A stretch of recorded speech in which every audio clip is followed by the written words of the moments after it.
crazy. I have the pillows. You have me like that. Let's see. Kinda scared. That look normal.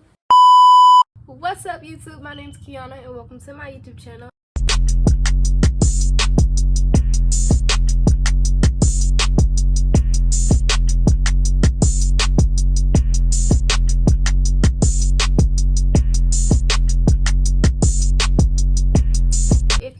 Nice to meet you. My name is Kiana and I am a 15-year-old teen mom to my 8-month-old daughter named Sommer. She's currently not here right now because she's with her other side of the family, so I'm going to use this time of peace and quiet to film this video. I know I haven't really been filming sit-down videos in a while, but I'm back, y'all, and I'm back and better. I tend to take breaks on this channel a lot. They're not super long breaks, but I needed a break. And if you know me, I do a lot. I own 2 businesses and I'm also in high school raising a 8-month-old, so I do a lot. Basically, in today's video, I'm going to be doing a postpartum must-haves video because I know a lot of you guys are moms-to-be, or you may already be a mom, or you just had a baby. I don't know what your situation is, but I know I got a lot of mommy friends on here, so you already know I'm going to help my girls out, period. So basically, I'm not going to hold you guys up in this intro, and we're just going to get straight into the video. My food ended up getting here like way earlier than I thought it was gonna be, so I just ate real quick, but I am back and now I'm gonna start the video. So if I'm like in a different mood or I'm giving off a different vibe, it's because I just ate some good food. So I have my notes right here on my iPad, period. So we gonna open them up because they're not even open. See how unprofessional I am here, like. So the first must-have on my list is some pain medication. Now, when you're in the hospital, they're 9 times out of 10 gonna give you some, but I'm telling you, you need it. There's no ifs, ands, or buts. You gonna need it, especially if you like breastfeed. Your ducts are gonna get clogged and it's gonna hurt so much. And in my case, I stopped breastfeeding after I had started, so it was just so painful to get the milk to stop, and it was just so bad. But I'm telling you, pain medication will get you throughout the day. It really does. So that is just that's my number one thing that you need when you have a child. It's a pain medication. Your upper area is gonna hurt, and so is your lower area, so you gonna need you some pain medication, but the hospital will most likely provide that with you. Next thing on my list is a belly wrap. I actually did wear one of these and it really helped me, for one, you know, not stay bloated for a long time. I don't really know how to word it, but it did help me, you know, maintain a bit of a shape after I got, you know, the baby out of me. But the main purpose of a belly wrap is to help your lower back and your pelvis.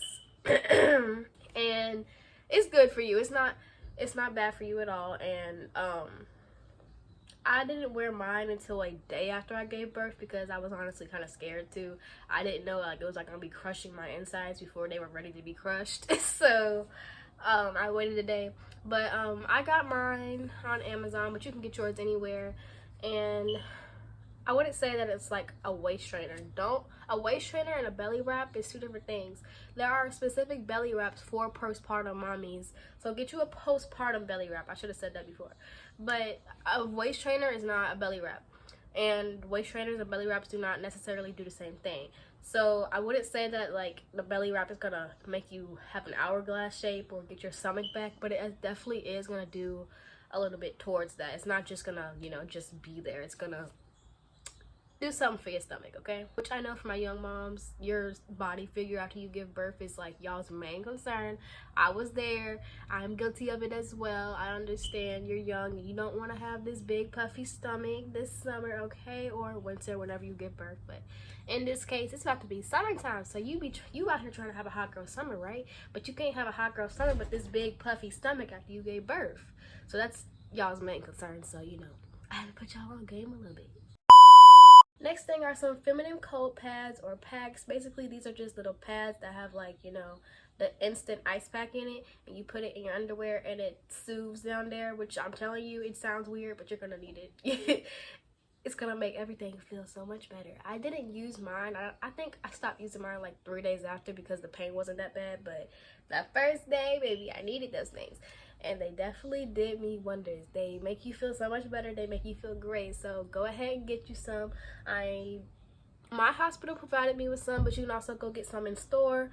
They didn't provide me with a lot, so honestly, if I would have kept using them, I would have had to go get some more, but yeah. The next thing on my list is a Peri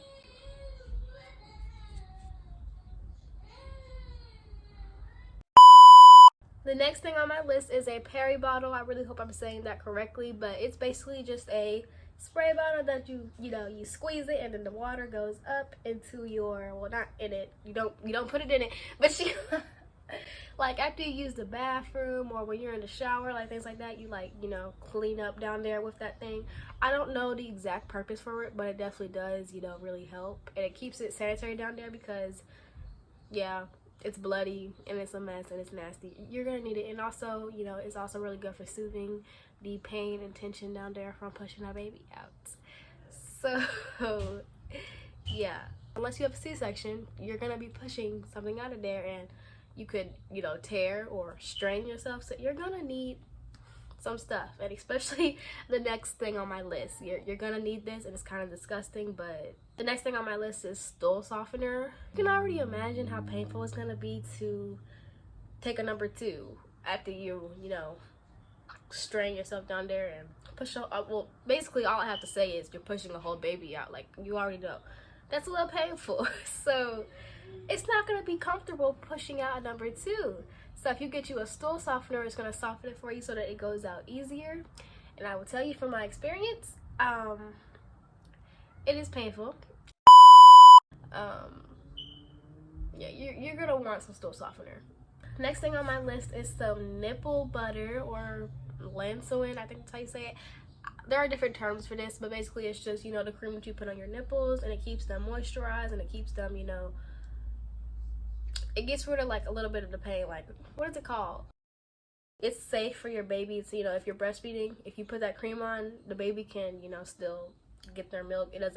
It's not anything toxic for the baby, so it's okay to wear that while you're breastfeeding. It's completely fine. The next thing on my list are some nipple pads, and baby, oh my god. Okay, so after I gave birth, I didn't wear nipple pads because I wasn't breastfeeding, so I didn't figure that I was gonna have a lot of milk coming out, because the reason I stopped breastfeeding is because I was having a hard time producing milk. But little did I know is that milk was eventually going to come in.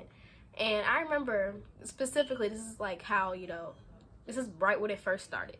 So I was on FaceTime with my father, and he was like, why is your soap, and he was like, your shirt is soaking wet. And I was like, what are you talking about? And I looked down, and my whole entire sweatshirt I had on was like soaked with milk.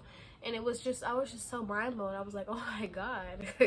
And if I would have known that I need to put those pads on my nipples, then I would have saved so many outfits. But I didn't know, and I didn't think that it was gonna happen. It's gonna happen. If you don't breastfeed in the first place, I don't know if it will. I don't really have any, well, I'm pretty sure if you don't initially try to breastfeed, you're not gonna produce a whole lot of milk, because I know from experience that my mother didn't. But everybody's body is differently, and let's just say, even though Sommer barely got any milk out of me, I definitely was producing a lot. Like, I think maybe I was like 1 or 2 weeks postpartum. That whole time period, I was milking, and I needed those pads. And I still have a big box, but I don't think I used them as much as I should have. And now that I think back at it, I'm just kind of like, why didn't you? Because you needed it. You really needed it. The next thing on my list are sanitary items for your period, because everybody knows that after you give birth, you're gonna have a period, and you're gonna have a very heavy and long period because you didn't have your period for 9 months before. I want to give a special thanks to Lilova. Please correct me if I'm saying that wrong. I'm so sorry, for partnering with me today on this video. They sent me a pair of their period underwear, and I have to say, I really like it. I never, like, growing up, I used to think, like, when period underwear was starting to really become, like, a popular thing, I wasn't really into it. I thought that's weird. Like, just get some underwear and wear a pad or a tampon. I thought that this whole concept of, you know, wearing underwear where you don't need a period, where you don't need a pad or a tampon, I thought the whole concept of, you know, blood absorbing underwear was weird, but baby, these, I like these. And let me just put y'all on real quick. One thing, nobody wants to ruin their good underwear. And yes, you can go out, you know, buy you some granny panties, this and that. You can. My blood flow has definitely slowed down since I had a baby because I'm on birth control, and I think that is perfect for this use of this underwear. They have different underwear styles that are specifically chosen to how many tampons you absorb, if that makes sense. I hope I'm saying that right. I don't know, but it's based off your blood flow. So if you have a heavy flow, you're gonna get a different pair of underwear. If you have a lighter flow, you're gonna get this pair, and that is what it's all about on their website. And this is the pair that I got. I will put the information on the screen and the link below. Lilova period underwear has many other uses. You can use your period underwear for occasional spotting, postpartum bleeding, like I said, regular discharge, and light bladder leaks. So there are a range of things that you can use these pairs of underwear for, and I'm telling you, they are a life changer and you will love them so much. So next thing on my list are kind of more mental postpartum tips rather than physical. So find a support group. And I know not every young mom or mom in general has, you know, family around who supports them or has family around period to help them, and that's okay. I'm telling you that there are always resources out there. I know personally in my city I have plenty of resources that reached out to me when I became pregnant, because it's quite common for young moms specifically to not really have a big support group, and there are resources out there that genuinely want to help out these people. And if you don't have a support group, you could build one. You could find some people. You could find an organization that will definitely help you, and I definitely recommend doing it. Once again, I want to say a special thanks to Lilova for partnering with me in this video. Make sure you go check out their brand and shop with them. And that is it for today's video. If you enjoyed, make sure you like, comment, and subscribe, and always comment more video ideas for me to do, because I'm always clueless on what video I need to do. But yeah, I will see you guys in the next video.